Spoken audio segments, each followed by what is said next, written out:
warahmatullahi wabarakatuh. Teman-teman, ketemu lagi bareng gue Bro Bri di episode 101 Bro Bri Live jam Sabtu ya. Biasanya kita jam 1, ini jam 2, udah gitu telat lagi. Ini ada something lah yang terjadi. Jadi gue nggak sadar ternyata waktunya udah lewat dan ya akhirnya telat kan gitu kan. Cuman buat lo yang nonton, pertama gue minta maaf ya telat ya. Tapi buat lo yang baru pertama kali datang atau tahu Bro Bri Live ini rutin ya setiap Sabtu dan gua bahas hal-hal seputar product management, karir atau startup gitu ya. Dan gue biasanya datengin ada beberapa narasumber yang ilmunya itu bermanfaat insya Allah ya buat kita semua. Nah, harusnya Sabtu ini tuh bareng Mas Ivan kan, Mas Ivan Asyara. Cuman tadi Mas Ivan juga udah nanya gitu, gue tadi ada inilah, ada musibah yang menguras energi dan mental gitu ya.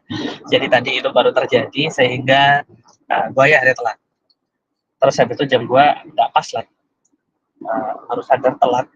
Ya, jam gue telat lah, nggak bagus, jangan dibeli.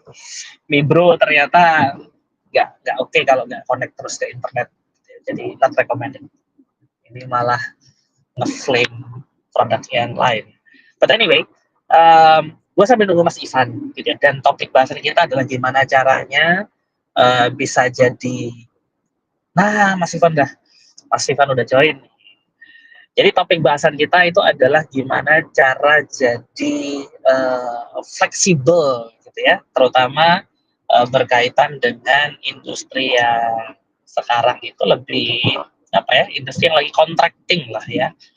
Dan gue minta maaf lagi sekali lagi karena gue tadi ada musibah sehingga gue telat. Dan ini gue lagi menuju rest area, jadi kalau misalnya sinyal agak jelek mohon dimaafkan. Mas Ivan udah di sini, langsung gue sapa kali ya, gue nggak briefing ke Mas Ivan. Mohon maaf Mas Ivan ya, kita santai aja.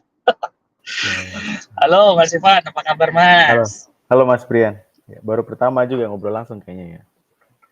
Iya benar. Hati-hati di jalan Mas. Atur. Ya ini bukan gua kok yang nyetir, jadi aman. Oh bukan. Oh iya. Kamera ya soalnya ya. Kirain di kanan itu. Benar, aman. Jadi bukan gua yang nyetir. Jadi sambil gua otak-atik kamera ini, kenapa gua bisa jadiin ini ya? Jadi view-nya jadi agak nggak asik. Kok aneh ya? Ya udahlah. Harusnya dia view-nya itu bisa ya, harusnya view-nya itu bisa side by side. Ya, ini kenapa jadi gini ya? Coba gue landscape-in gini. Gue kelihatan belok. Ya, mohon maaf Mas ya. Ya, tapi yang nonton banyak nih. Oh banyak Mas. Nggak kelihatan di sini berapa Mas? Enak di sini kayak sepi, nggak ada siapa-siapa, jadi nggak grogi. Jadi di sini ada, kalau yang gue lihat nih di sini dia kan model ke LinkedIn dan YouTube ya. Kalau di LinkedIn memang nggak nyambung datanya, tapi di YouTube nih gue lihat ada 9 yang nonton sekarang. Biasanya nggak sampai, sebenarnya cuma 5, 6 gitu. But anyway, thank you banget Mas Ivan sudah meluangkan waktunya untuk ngobrol-ngobrol Sabtu ini. Lo tinggal di mana sih Mas? Condet Mas, Jakarta Timur. Oh di Condet. Kemarin tempat lo aman? Apa? Banjir atau banjir aman. Yang banjir yang dekat Kali Ciliwung. Condet kan gede tuh. Oh. Oke. Jadi lo di Condet sebelah mana ya, dekat selatan ya berarti ya, yang aman ya? Condet. Enggak, yang Kali Ciliwung tuh malah yang bagian barat sebenarnya. Bagian barat. Ya, lo berarti yang ke arah. Jadi kan ada jalan raya Condet, gue sebelah timurnya lagi. Nah, itu daerah situ nggak apa-apa. Gitu. Oke. Emang udah lama tinggal di situ, rumah apa gimana? Udah dari lahir.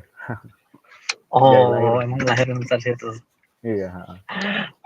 Gua itu waktu kemarin pindah balik ke Jakarta, salah satu tempat yang gua mau jadiin ini ya, jadiin alternatif tempat tinggal tuh di Condet sebenarnya.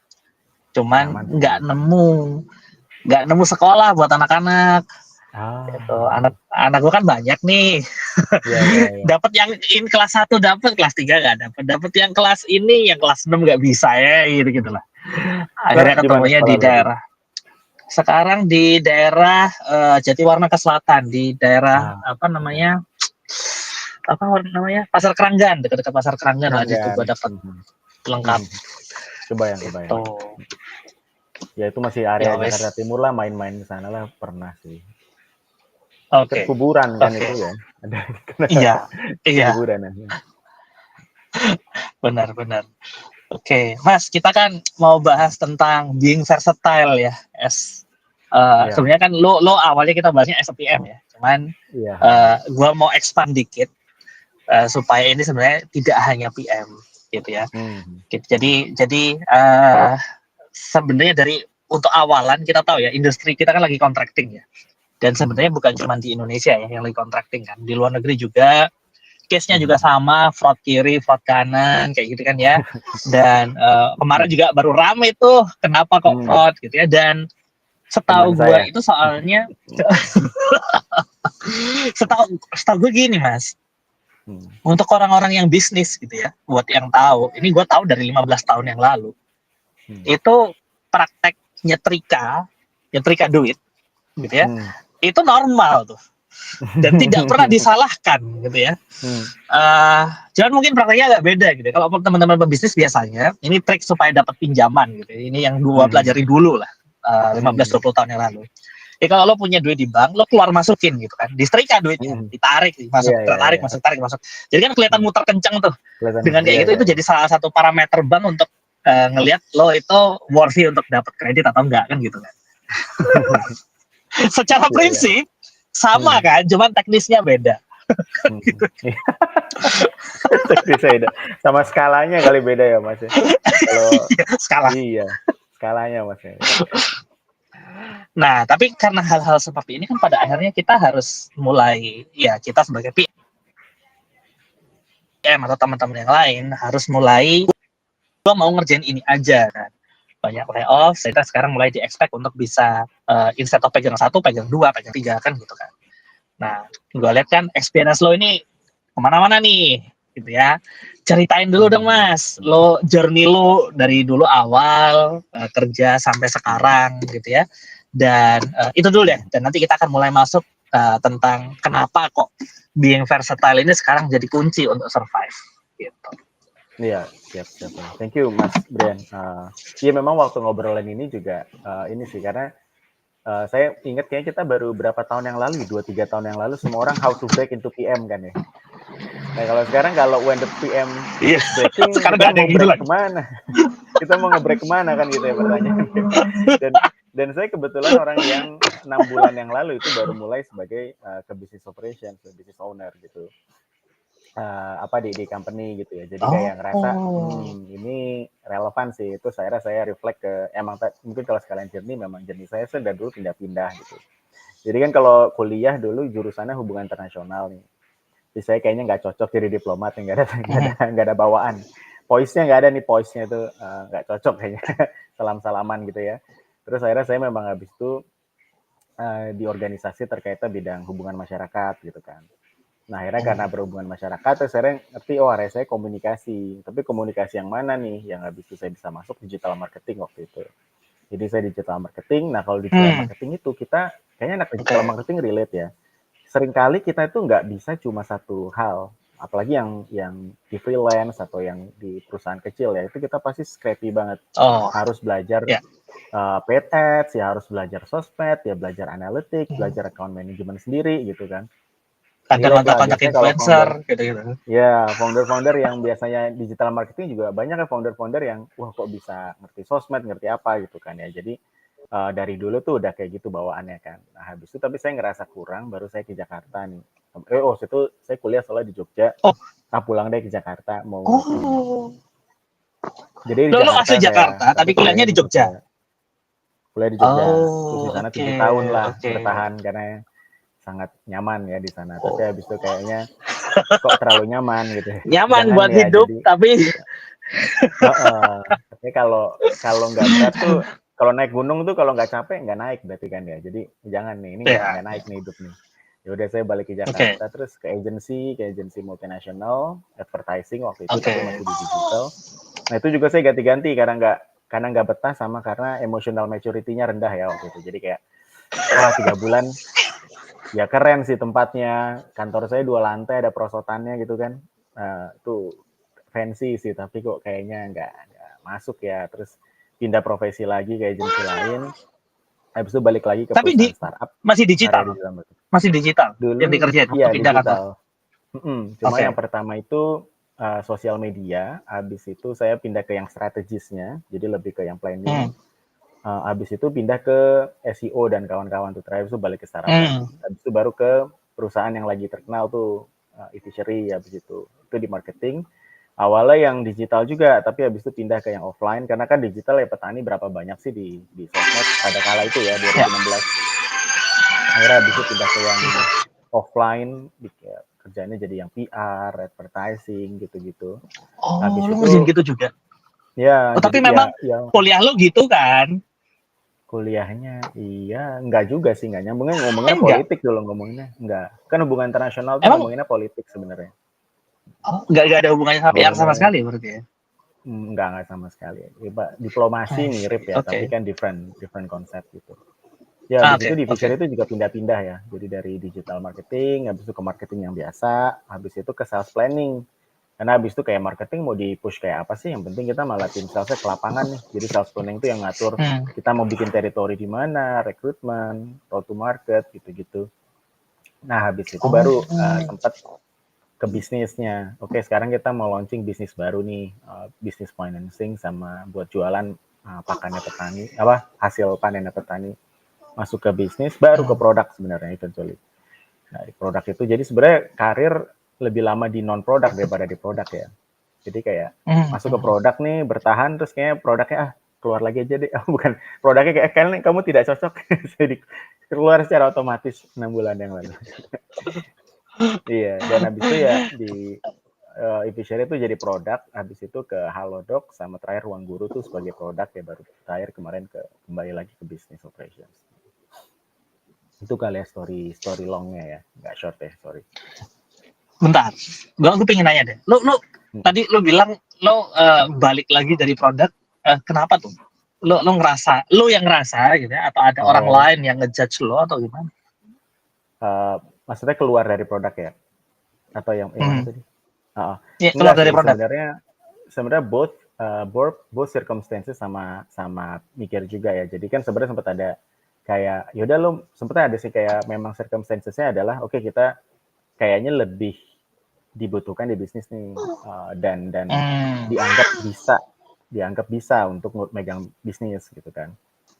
Nah, tapi habis itu sempat ditanya, sempat agak ini juga kan, sebel-sebel juga sama ngobrol sama supervisor kayak, aduh, ini nih jadi bisnis sih kita ngurusin paket-paket nih gitu kan, pricing nih. Padahal dulu kita di produk bercandain orang bisnis kan, itu bisnis ngapain sih ganti-ganti package doang gitu kan misalnya. Yang kita nggak tahu aja kan kerjaan detailnya ngapain. Ini ganti nih sekarang ngurusin paketnya, naik turunin paket. Iya nih, ya udah lo mau produk atau mau bisnis digituin kan. In the end, tapi saya akhirnya merasa bahwa oh kalau di bisnis akhirnya compelled juga untuk ngelakuin karena justru mungkin karena ada situasinya juga ya. Jadi bisnis tuh malah lebih bisa masukin idealisme produk yang idealis gitu. Yang kayak oh Gimana menentukan tuh? strategi kira-kira. Jadi kayak misalnya kita kan suka ngomong produk harus mementingkan customer kan, build something customers love Hmm. kan gitu. Tapi kadang-kadang kan yang dia cintai customer nggak necessarily, nah ini mungkin karena spektrum bisnis ya, makanya circumstances ya. Nggak mesti fitur kan, nggak mesti gimana dia Ya. onboarding dengan oke, tapi bisa jadi adalah fitur Tuh. gimana dia belajar sama tutor tuh yang lebih enak gitu. Dan itu tuh bukan product Hmm. solution, itu service solution. Jadi akhirnya Ya, ya. ketika prinsipnya adalah untuk build something customers love, untuk habis itu ngerti insight customer dan habis itu bikin sesuatu yang impactful, yang habis itu bisa nentuin strategi sana sini, ya lebih powerful di bisnis malah sebenarnya.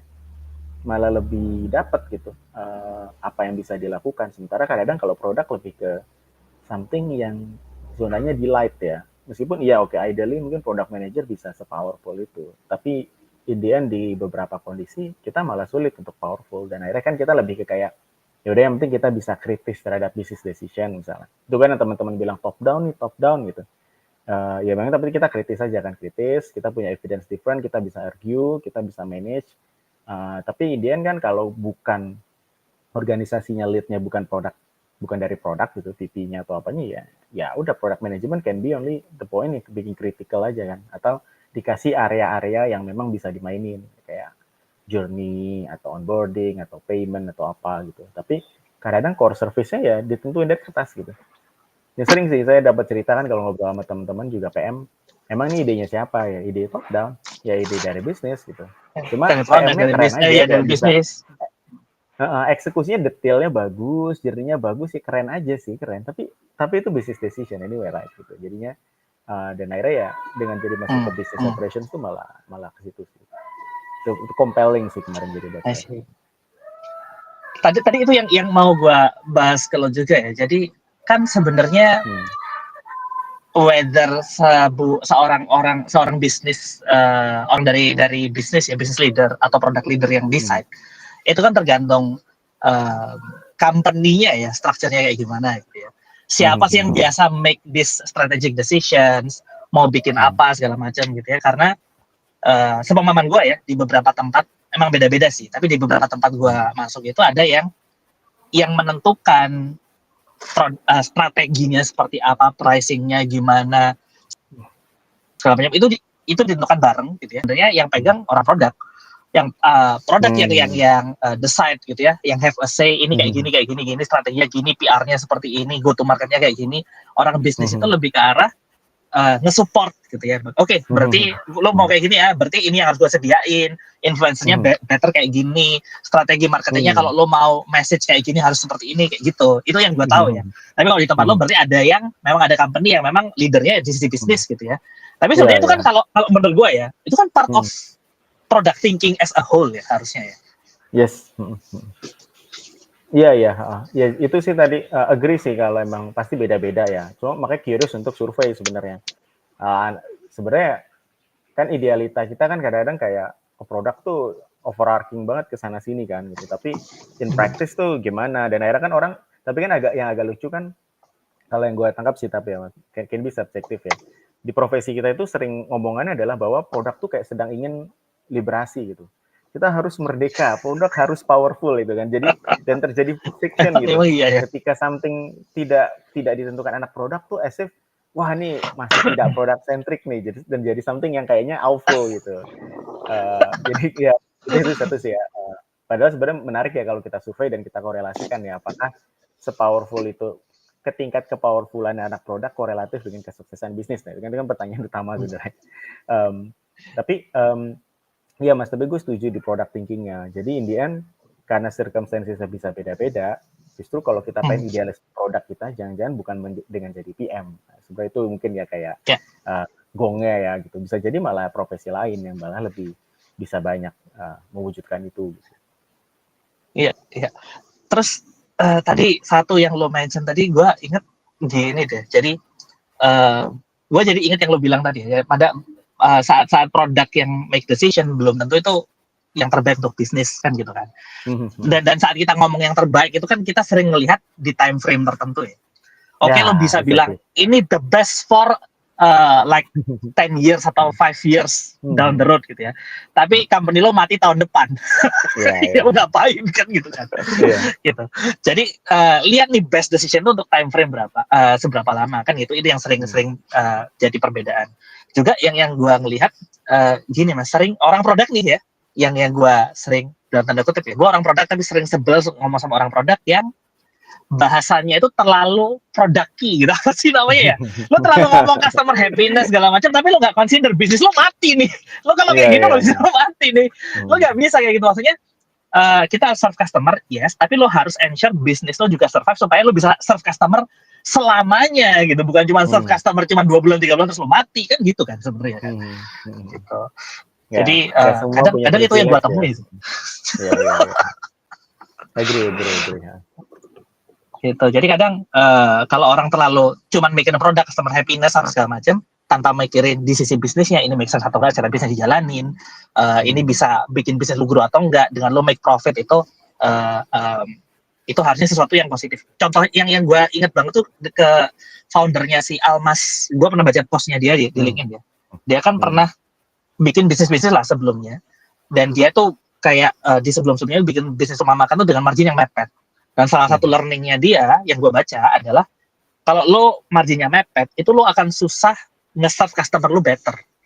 Karena lo mepet marginnya, lo nggak bisa ngapa-ngapain. Makanya akhirnya dia bikin bisnis lagi yang Almas tuh yang marginnya lumayan healthy, yang cukup lah ya, ada segmen tertentu gitu, sehingga ya lo bisa do something dengan margin yang healthy itu. Lo bisa research, lo bisa make your customer happy kayak gitu-gitu loh.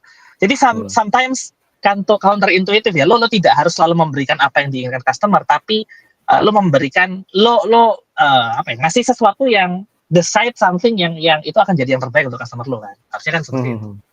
Ya. Nah, kalau berhubungan dengan experience lo nih Mas, keliling kan, lo pertama dari digital, terus habis itu lo masuk ke produk, terus lo sekarang masuk ke business operations. Selain dari yang gue sebutin tadi, gitu ya, lo kan udah bisa ngeliat dari banyak sisi nih. Apa sih sebenarnya salahnya gitu ya dari product thinking yang kita sebut product thinking gitu ya, atau orang teman-teman PM lah ya, yang sering-seringnya belin gitu dari sisi non PM. Itu dulu sebelum gue mau masuk ke versatility. Iya. Apa ya? Kayaknya sih kalau maksudnya dari mungkin ini ya, confirm pertanyaannya mesti lebih ke kayak apa sih kayak kelakuannya PM gitu ya, kalau gampangnya gitu. Iya bukan sih. Benar. Ini sih atau mungkin sesuatu yang gue evaluasi sendiri, kelakuan gue yang gue evaluasi ketika gue pindah. Boleh. Roadmap gue nggak nyambung Mas. Roadmap gue nggak nyambung. Nyambung sama apa nih? Nyambung sama apa nih? Sama bisnisnya. Jadi gue kan di sisi pertama, katakanlah 8 bulan yang lalu, gue terus bikin strategi produknya di kuartal 3 misalkan 2024. Yang habis itu kan ke 4 bulan 5 bulan kemudian gue udah pindah di sisi yang bisnisnya ya. Terus gue mikir habis itu ngelihat apakah roadmap yang gue bikin itu gue lanjutin? Enggak gue lanjutin. Karena gue ngerasa padahal dulu gue udah termasuk yang paling ibaratnya kadang-kadang kalau kita PM lagi bahwa kadang-kadang kita sophisticated Mas. Ini mungkin satu poin yang bisa dibanggain ya. Dan ini gue validate karena pendapat dari orang-orang, bukan cuma karena sentimen role gitu ya, bahwa PM yang habis itu jadi bisnis itu jago-jago biasanya, mikirnya itu beda, mereka lebih kritis, ngomongnya lebih outspoken, lebih rapi, ambisinya lebih bagus ya, ownership-nya tinggi, cara mikirnya juga jago gitu. Itu kelihatan. Jadi memang ya sebenarnya orangnya hebat-hebat gitulah. Dan gue juga merasa mungkin waktu gue sebagai PM gue sebenarnya jago nih, pinter nih misalnya. Tapi ternyata ya kepintaran gue itu tidak relevan sebenarnya.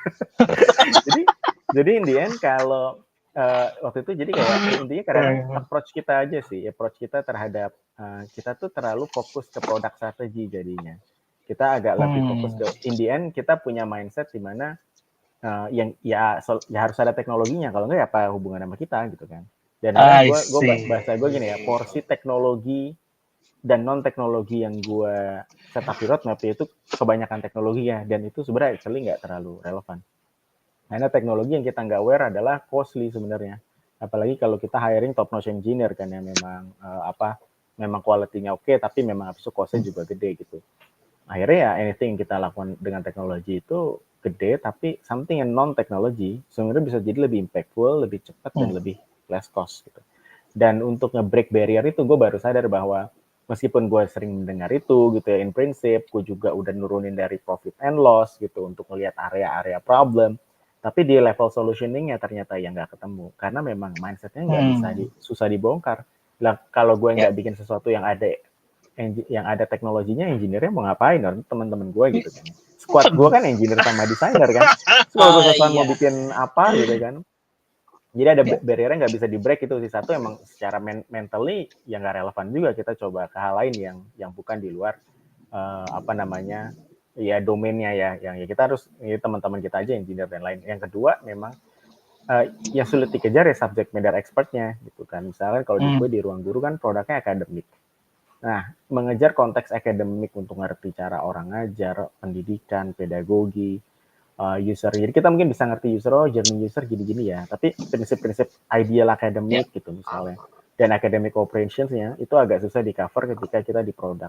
Intinya kita tetap ada silo, ada ada bubble kita di mana kita cuma tahu problem solutioning secara teknologi dan kita scale. Tapi sebenarnya ada the whole di sebelum 1-2 problem masuk ke kita itu ada ratusan problem lain yang mungkin sudah di solve, yang mungkin masih kompleks tapi nggak muncul ke permukaan gitu, yang akhirnya baru kita lihat ya ketika kita pindah gitu. Dan di business operations baru kelihatan, oh problemnya itu utamanya tuh ini gitu.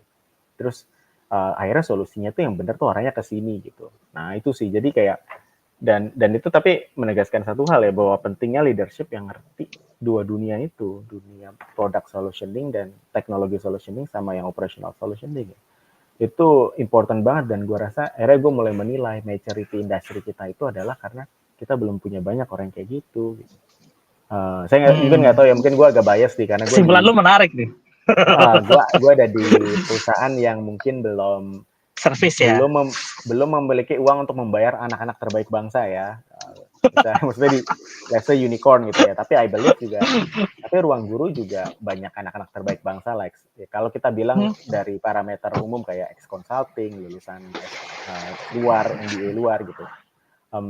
Tapi ya itu sih, tapi in the end ya even katakanlah lulusan MBA luar nih.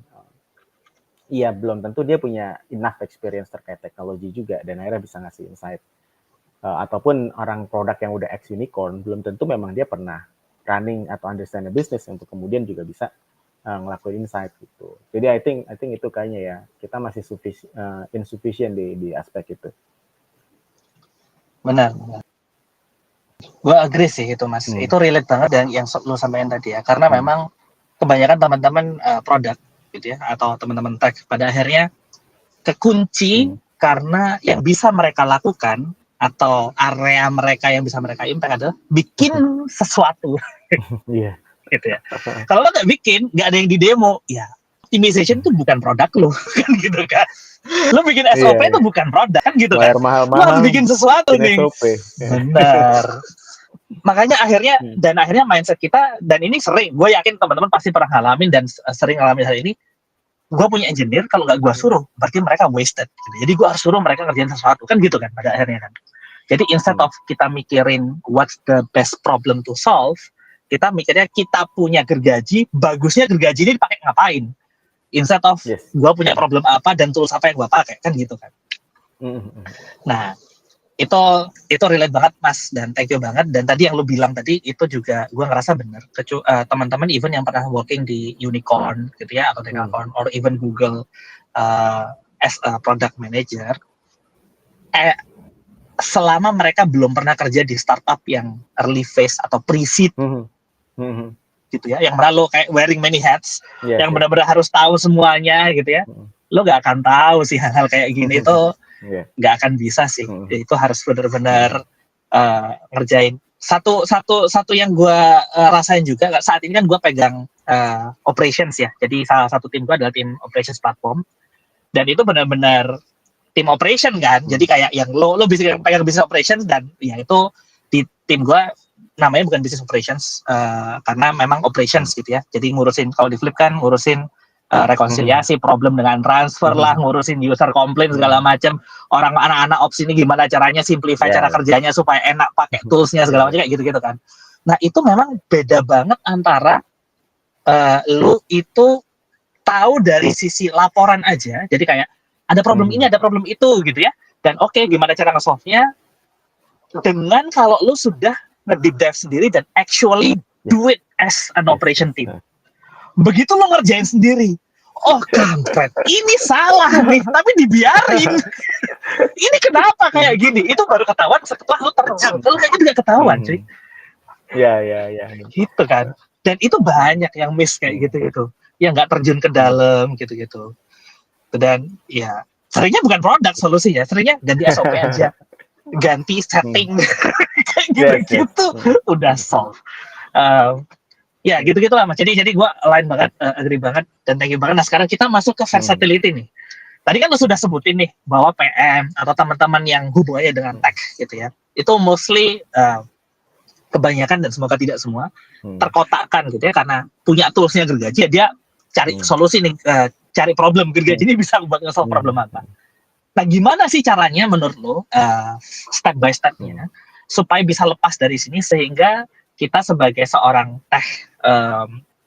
tech candidate atau seorang tech ini ya, apa sih namanya, tech employee gitu ya, itu bisa lebih versatile dan lebih bisa actually nge-solve problem dan dapat opportunity gitu ya untuk actually create impact dan create value.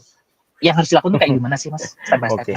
Nah, mungkin gue reflect ya, nggak semua experience gue juga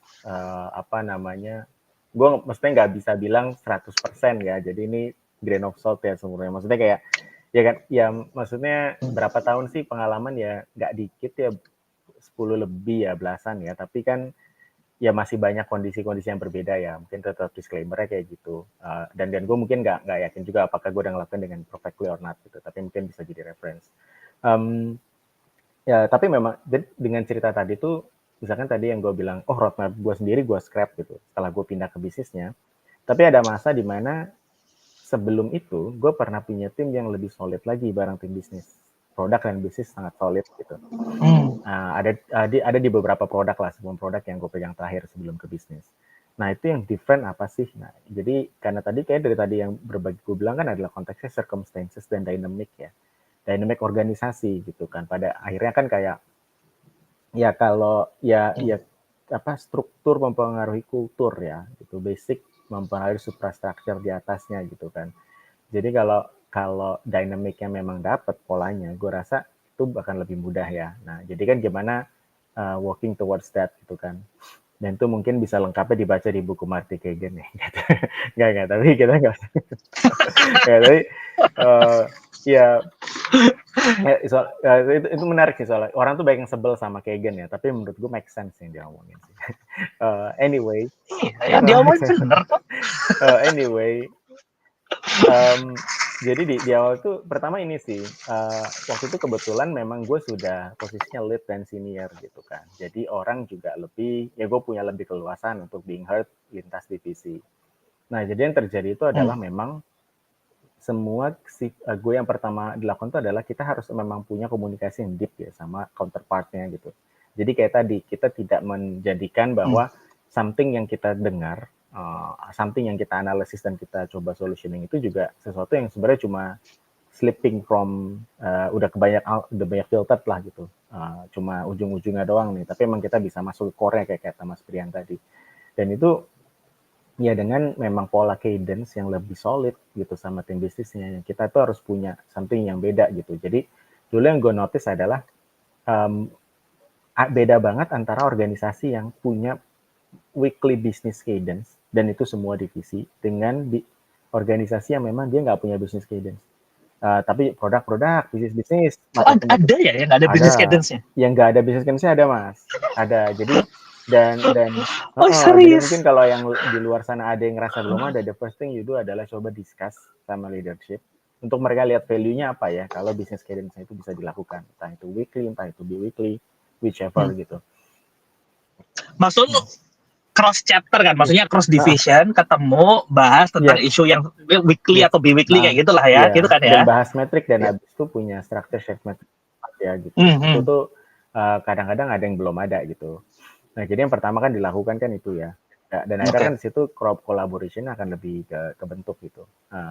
Nah, habis itu yang kedua adalah ya akhirnya ketika kita bikin produk strategi itu udah pasti kita harus punya equal partner dari bisnis yang bukan cuma diajak pas sesi brainstorming, tapi ajak di sesi one on one yang deep gitu. Nah, itu paling tetap berbeda ya. Jadi kalau secara konsep kita ngajak mereka, tapi kan how ngajak merekanya kan can be different ya. Jadi kan kayak instead of yang kita ngadain workshop session nih gitu. Nah, workshop session tuh menurut gua nggak keluar sih. Nggak keluar sih semua jeroan itu nggak keluar. Tetap yang keluar itu adalah ya kita ngobrol aja satu-satu gitu kan. One-on-one gitu kita ngobrol, kita iniin, akhirnya kita baru lebih dan jadi mirip kayak interview.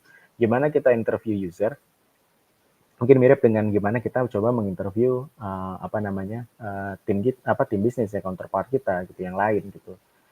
What they say, not what they do gitu kan.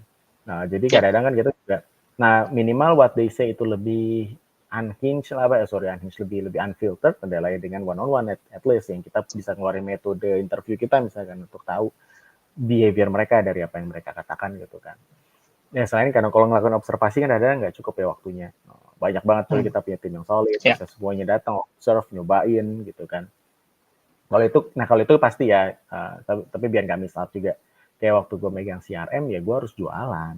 Ya gue turun ke tim sales, masalahnya apa, gue ikutan ke cabang-cabang ruang guru gitu untuk jualan, terus tahu masalah fear-nya mereka itu apa kan. Kadang-kadang kayak di ruang guru tuh ada yang lucu, fear-nya itu adalah misalkan kenapa mereka nggak mau aktif menggunakan platform CRM, karena ternyata bukan karena nggak enak dipakai Pak, tapi karena mereka khawatir kalau input leads-nya ke sana itu bisa keambil sama tim sales yang lain.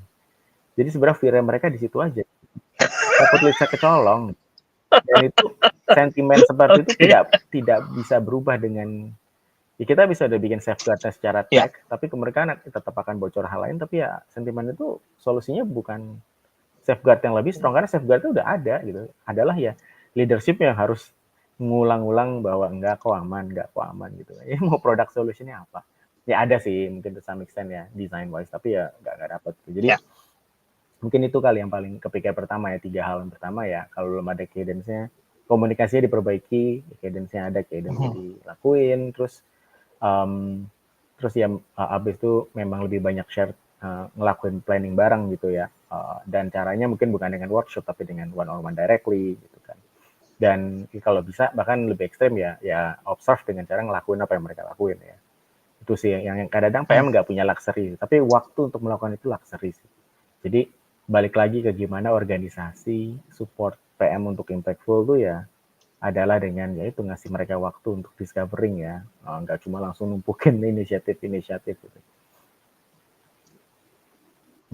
Ya, itu bener banget lagi yang lo bilang ya. Jadi tidak semua ya itu ngasih waktu untuk PM-nya benar-benar go deep ke ya tadi praktek beneran apa yang dilakukan. Jadi act as if lo itu nge-serve ya sebagai orang-orang yang lo serve lah, dan produknya yang lo serve itu ngelakuin itu sendiri.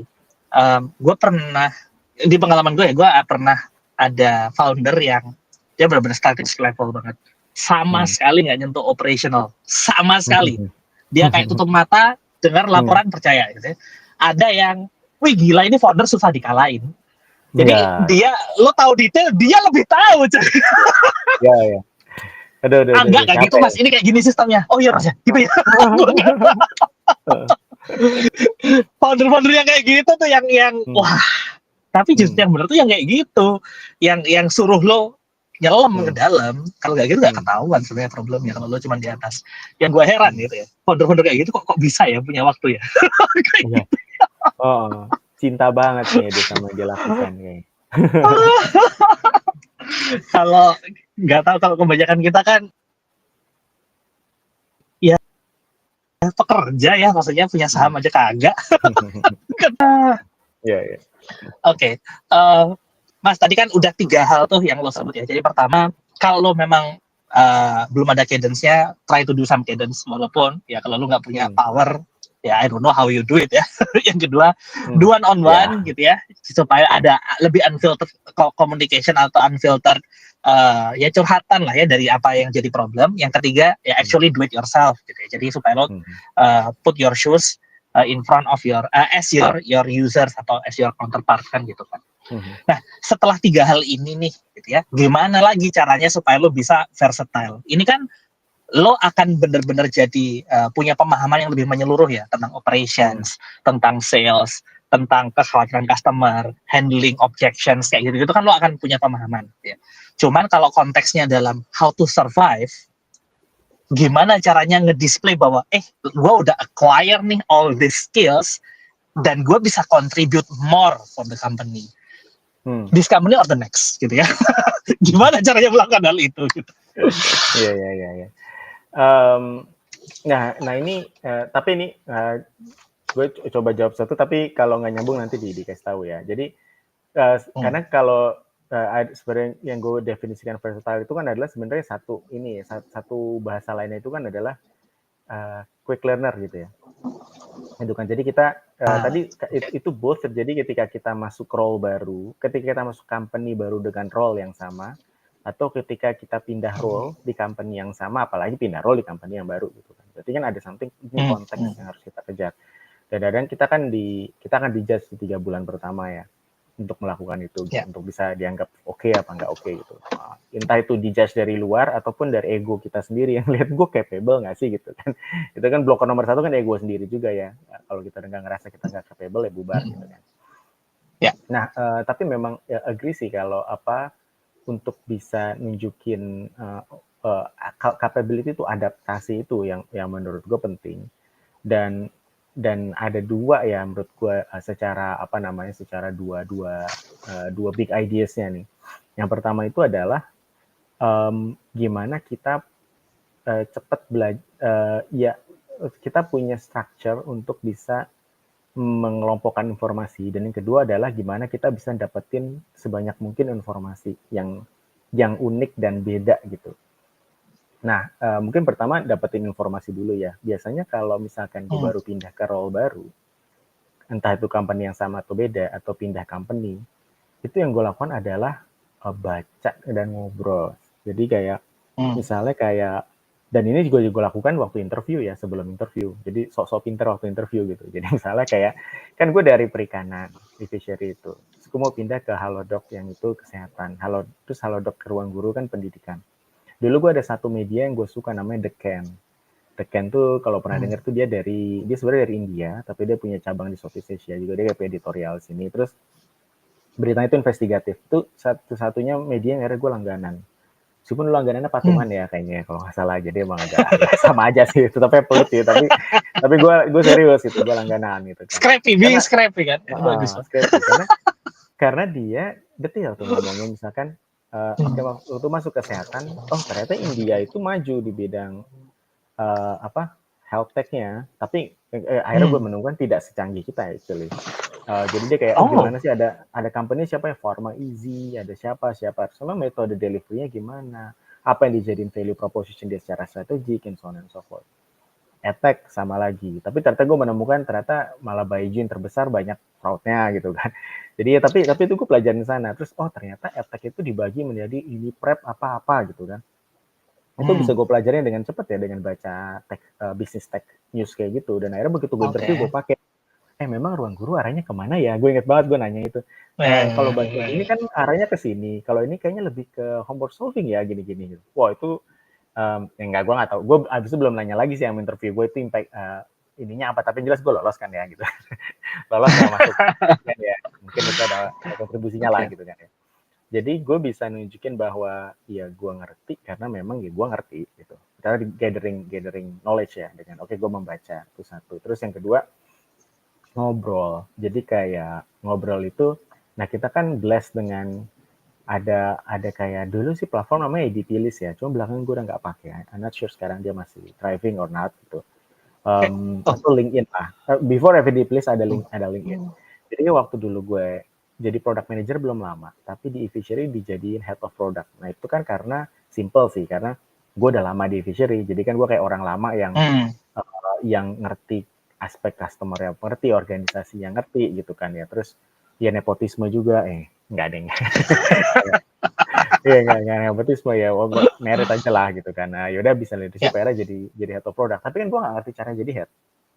Terus akhirnya gue ngobrol sama, dulu dapat kenalan itu Mas Zaka ya.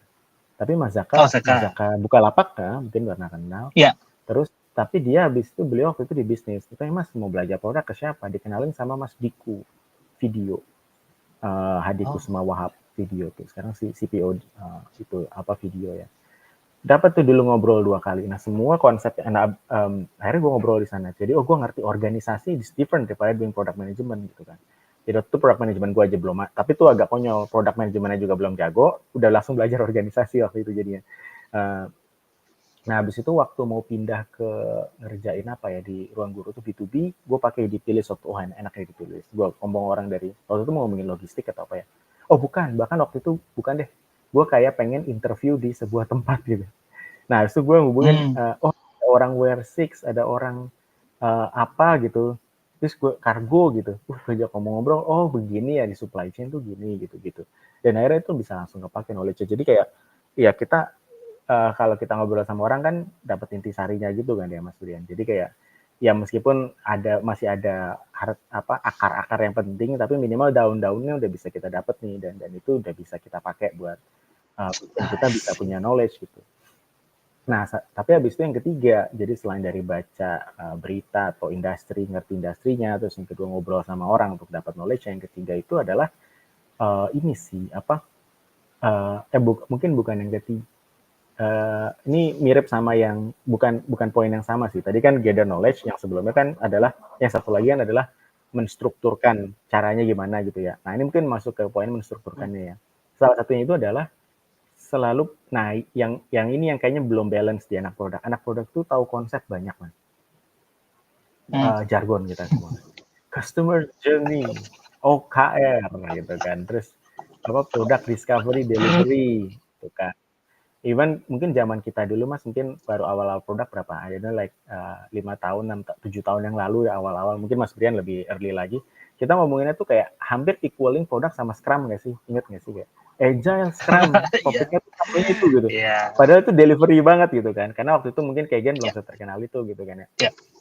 Dan kita kan juga sama ya. Sekarang kan kita ngobrolinnya gitu-gitu. Product discovery, continuous discovery, habit, and so on and so forth.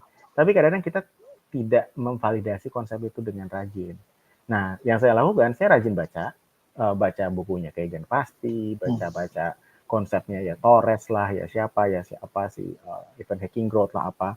Tapi habis itu saya tabrakin ketika saya ngobrol sama orang. Konsep ini nyambung nggak? Tapi di sana gimana? Emang di sana pakai OKR nggak? OKR gimana penerapannya gitu? Akhirnya dari konsep gede tadi, detailsnya itu bisa beda. Dan akhirnya kita aware bahwa nggak ada konsep yang dipakai sama di sebuah perusahaan. Dan bahwa ada essence-nya di antara every konsep itu, ada essence-nya yang di manual ABC-nya ya, tapi di apa yang harus di-deliver dari konsep itu gitu kan. Dan itu bisa beda setiap perusahaan adaptasinya. Dan itu yang akhirnya bikin saya menyerap sesuatu tuh kayak udah ada, bahasanya apa ya Mas ya, kayak kalau orang itu punya gudang ilmu gitu ya, saya tahu mana bagian yang harus center gitu, nggak semuanya harus saya ambil gitu kan, dan itu kan lebih efektif ya untuk kita belajar. Oh saya mau centerin bagian ini gitu. Jadi akhirnya saya bisa dapat barang yang tepat dari gudang itu gitu kan.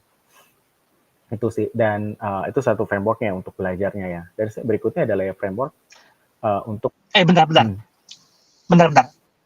Potong dikit Mas. Yang tadi gimana caranya lo tahu mana yang bagian yang lo harus centerin Mas? Ya tadi Mas, dengan kayak pada akhirnya misalkan orangnya, saya tahu kalau ini sih kayak lebih ke memahami abis ini role saya apa gitu. Jadi kayak misalnya kayak saya memang abis itu pengen ke logistik, tapi abis itu kan agak strategik. Nah akhirnya saya kan lebih nanya ke gini, pertanyaan saya akan lebih ke emang sebenarnya market landscape-nya gimana gitu. Kita cuma punya sejam nih, nggak bisa nanya semua. Market landscape-nya gimana? Oh begini. Terus apa sih komplikasinya ketika tim lo begini, dan gimana relationship lo sama bisnis gitu. Nah, gitu gini. Tapi saya bukan nanya yang soal emang kalau ngelakuin research-nya ke industrinya gimana gitu misalnya gitu. Karena mungkin itu bukan part yang nanti bakal saya banyak lakukan gitu kan. Terus gimana sih cara lo manage strategi cadence di sana gitu. Ada anything different nggak karena di company yang kayak begini dibandingkan company yang lain gitu. Itu sih Mas, jadi kayak memang memang sesuai dengan yang dituju ya. Tapi tadi sih kadang-kadang pertanyaannya juga menguji konsep yang udah dari kepala, yang kayak memang kan kita juga punya knowledge, dan knowledge kita kan kita satukan dengan dalam sebuah framework dan konsep kan. Nah tapi konsep itu kan akan mentah ya kalau nggak kita cuma kita isi pakai pengalaman kita ya, jadinya dia nggak paripurna gitu. Makanya kita ngobrol sama orang lain biar dia ngisi juga satu konsep itu. Maksudnya gitu sih mungkin. Oke. Lanjut Mas, yang 3 tadi. Oh lanjut ya. Oh yang ketiga. Yang ketiga ini sorry ya 1, 2, 3-nya jadi nggak ngurut ya. Jadi tadi kan pertama kan gather insight yang banyak, gather knowledge yang banyak. Terus yang kedua gimana cara gather knowledge-nya tadi dengan ada framework-nya, approach orang tuh gimana. Habis itu ya masuk including dari konteks yang framework tadi adalah ya gimana kita memahami konteks bisnis kita dengan cepat ya. Misalkan masuk ke sebuah operations, terus gimana cara ngertinya. Nah, gue sih selalu menggunakan satu hal sih Mas untuk bisa cepat itu adalah metric constellation. Nah, itu dulu gue belajar dari Reforge tuh source-nya. Dia bilang, emang cuma ada North Star metric ya gitu. Nggak tahu, ini kan bintang nggak cuma satu gitu. Ini konstelasi kan dia bilang gitu. Oh iya juga konstelasi. Jadi in the end kita tuh kan selalu any business any business process itu akan di-represent oleh sebuah metrik. Dan memahami metric, that breaking down that metric itu membuat kita lebih punya peta visual soal gimana sih sebenarnya bisnis bekerja gitu. Jadi kayak misalnya apa sih, misalkan yaudah field sales gitu. Indian kan dia kan punya metrik revenue itu terdiri dari berapa banyak transaksi dan berapa banyak revenue per user terdiri dari apa, transaksi dari berapa banyak leads, berapa banyak dari conversion rate gitu kan. Leads itu terdiri dari, nah itu baru prosesnya mereka panjang gitu. Everything can be breakdown into that constellation. Breakdownnya lah. Dan dari itu kita bisa nanya nih secara strategik ya, fokus lu lagi mikirin apa gitu. Oh gue mikirin sebenarnya kita ngumpulin leads mas misalnya. Akhirnya kita ngerti priority dari konteks itu, terus area apa yang paling sering dibahas, problemnya di mana. Bisa kita petain jadinya. Isu utamanya apa sih di bisnisnya? 3 hal, isunya A, B, C. Oh kita bisa metain tuh. Ini kan ke metrik ini, ke metrik ini. Nah akhirnya kita udah dapat peta kan, jadinya lebih komprehensif ya kita memahaminya ya. Gitu. Gitu sih terus, dan everything itu bisa dikonstelasikan. Metrik itu merepresentasikan proses operasionalnya, dan everything ada funnelnya gitu. Ya Indian ada funnelnya nih, kalau sales tuh begitu, kalau business ops juga sama, jadwal feature, habis itu kepake, habis itu outputnya apa. Jadi semua proses pasti punya sequence. Dan kalau kita bisa nge-craft itu, ya itu bikin kita punya mapping yang komprehensif ya soal, dan akhirnya kita seakan pintar, baru seminggu join udah pintar gitu. Karena kita plottingnya cepet gitu. Oh gini nih gitu. Dan gue validate ya, gue sering dibilang gitu ya, kayak yang, oh ya kalau udah ngerti sih gitu, kok baru join, kok udah paham ya gitu. Ya karena memang kalau kita bisa mapping dan kita nanya infonya cepat, ya jadinya enak ya gitu sih. Kalau enggak ya pasti overwhelmed sih. Rapat terus kayak ini ngomong apa, semua orangnya kayak banyak banget infonya gitu, pusing gitu.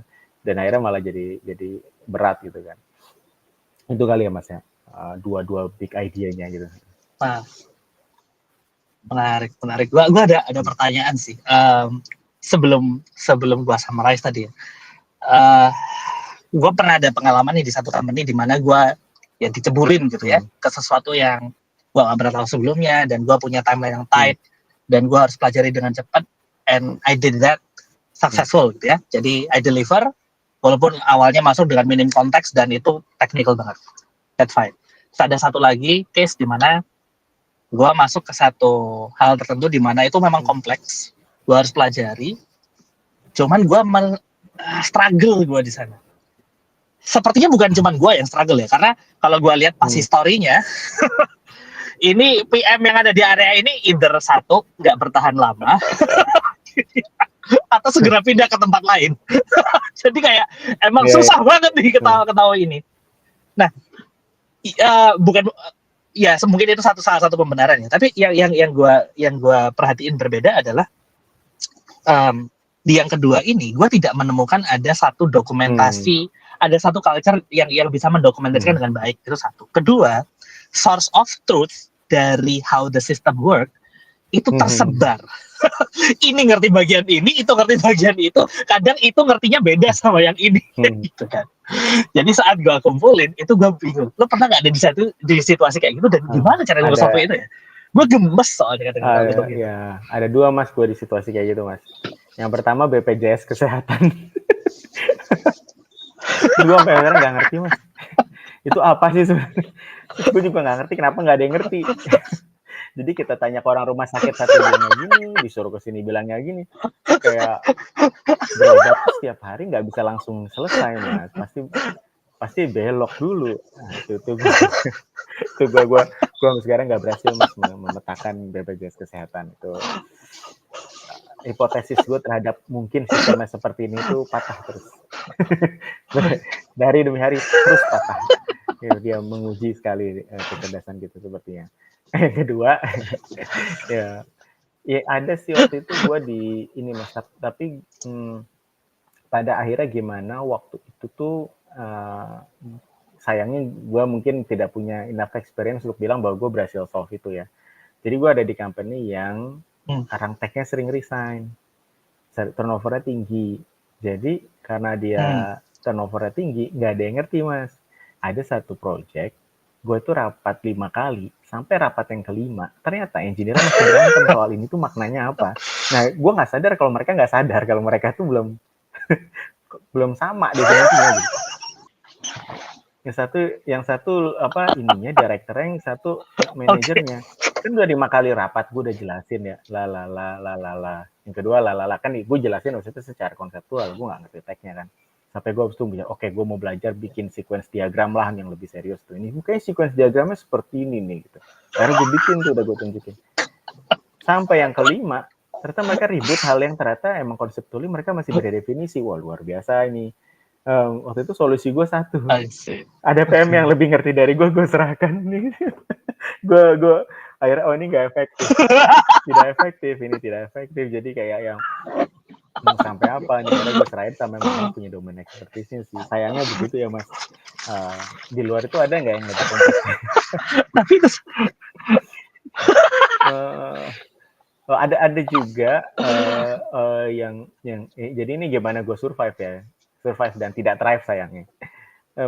Dulu tuh ada ini sih, ada di ini supply chain, memahami supply chain dulu ya. Supply chain itu cukup kompleks ya. Tapi sama Mas situasinya. Pada akhirnya gue merekrut orang yang jago Mas. Jadi kayaknya gue agak nggak fair deh, gue privilege-nya.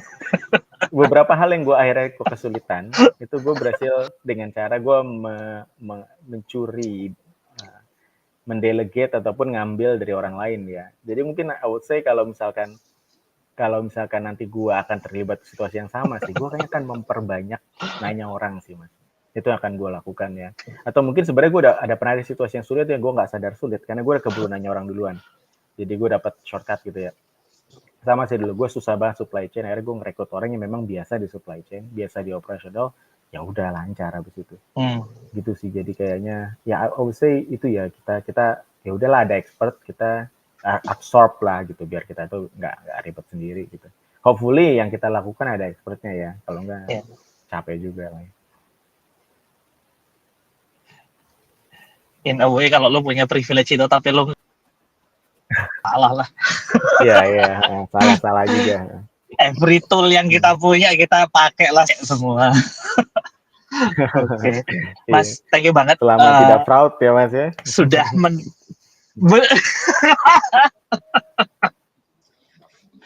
harus nggak sih Mas? Kadang-kadang saya sempat mikir Mas, jangan-jangan orang datang mau ngomongin itu. Nggak harus. Tapi balik lagi ya ke versatility tadi ya Mas ya. Artinya kalau yang gua summarize ya dari apa obrolan kita hari ini, artinya sebagai orang, kalau kita kan ngomong spesifik tentang PM ya, tapi menurut gua ini tidak hanya relevan di PM aja gitu ya, wherever you are, apakah lo orang bisnis, apakah lo orang operations gitu ya. Kalau lo memang cuma mencukupkan diri lo cuma di bagian lo aja ya, lo nggak akan grow dan lo akan cepat-cepat redundant. Apalagi sekarang ada AI gitu ya. It's far easier untuk sekarang lo mencoba memahami yang lain. It's hard gitu ya, takes time. Tapi definitely akan show ya, kayak yang lo praktekin tadi, kayak lo sekedar nanya aja atau nge-challenge itu nunjukin bahwa lo memang punya passion dan punya punya sedikit knowledge lah di sana. Compare to other candidate yang nggak ada, ya jelas kan mana yang punya edge kan, dan mana yang punya advantage. Tapi kalau itu tidak lo build dan lo tidak terbiasa melakukan hal itu, lo nggak punya fundamental knowledge-nya dulu dan lo nggak baca dan nggak grow, ya lo nggak akan bisa menanyakan hal itu kan. Yang gue tangkap sih tadi gitu ya. Tadi lo juga udah share caranya gitu ya untuk ngegali informasi dan lo bisa expand knowledge lo supaya lo bisa versatile. Itu tadi ya dengan kecepatan belajar sebenarnya. Utamanya kan sebenarnya itu kan, versatility itu adalah cepat belajarnya. Sebelum kita akhiri Mas, lo ada pesan nggak buat teman-teman nih yang lain? Karena title-nya tuh Tech Winter ya. Dan Tech Winter ini kayaknya kemarin gue sempat mencium musim semi, tapi kayaknya musim seminya dibanting, balik winter lagi nih kan. Iya. Gue kemarin karena frankly Mas, gue dari gak pernah ada orang rekruter yang kontak, terus mulai ada rame gitu. Sekarang udah sepi lagi. Sepi lagi. Gue gak tahu lo ngalamin atau enggak gitu ya. Tapi yang gue tahu kan seperti itu. Nah, kasih tips dong Mas ke teman-teman gitu ya secara umum, how to deal with this uncertain situation. Terutama kalau yang hubungannya dengan ya. how to deal with that, dan suggest lo seperti apa gitu sih. Monggo. Oke, Mas. Iya, thank you. Nah, ada satu, mungkin ada satu, ini sekalian nambah, sekalian itu ya, message ya. Ada satu lagi sebenarnya quality PM yang habis itu beda, Mas, yang saya lihat di luar, ketika di tim yang lain. PM itu lebih ambitious, lebih pengen bahwa pengen growingnya dan pengen celamitannya lebih tinggi ya, kayak pengen tahu urusan orang gitu, terus pengen ngerjain yang bukan cuma kerjaannya, itu tuh lebih gede gitu. Dan itu surprisingly tuh bikin enak buat diajak kerja kan sebenarnya ya, karena orang yang cuma ngerespon kita pasif, kita kasih inquiry ngerespon, itu kan sama kayak AI, dan itu ya tapi nggak lebih pintar dari AI gitu kan, jadinya kan kayak kayak buat apa Anda gitu kan. Itu akan diganti oleh agentic AI yang agentic gitu, orang-orang yang tidak apa namanya, pada akhirnya tidak coba untuk lebih aktif ya, lebih ambisius dalam artian menguasai areanya dia dan even beyond gitu. Itu kunci sih nomor satu, dan saya pikir itu akan quality yang dicari semua orang ya. Dan kalau PM punya natural talent untuk di ambitious, dalam arti bukan cuma pengen menang sendiri ya, tapi ambitious itu dalam artian something di luar scope gua, ngerti lebih umum, ownership-nya bagus gitu.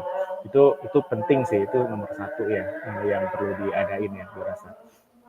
Nah, habis itu yang berikutnya ya tadi Mas ya dari semua yang gue omongin tadi kayak emang bener sih yang Mas Brian summarize juga adalah learning, ambisi, kedisiplinan untuk belajar gitu, untuk interested terhadap suatu hal, punya knowledge gitu, karena kita start dari knowledge itu kayak kalau Mas Brian tadi bahasanya punya gergaji kan ya, kita punya gergaji buat motong pohon gitu, sementara orang lain pakai kapak gitu kan. Mau mereka rajin, jenius, jago banget pakai kapaknya, tapi pakai gergaji, tapi blow on lebih cepet gitu. Itu sih, jadi kalau kita learning, tapi yang knowledge yang different, lebih dari yang lain, itu akan banyak banget memudahkan gitu. Dan itu bisa bikin kita versatile dalam artian orang ngomong kita cepat nyambung, kita dikasih challenge yang different dari kita lakukan, kita bisa, dan itu akhirnya kita bisa lebih diapresiasi ya gitu. Nah itu sih Mas 2 poin itu. Tapi mungkin kalau yang mungkin yang ketiga dan yang paling penting, yang kadang-kadang kita overlook ya, adalah ya mental ya, confident. Gimana kita build confident ya, build bahwa kita bisa gitu. Kadang-kadang kan kita ngerasa jangan-jangan gue nggak bisa nih, kayaknya bukan scope gue nih, bukan apa gue gitu.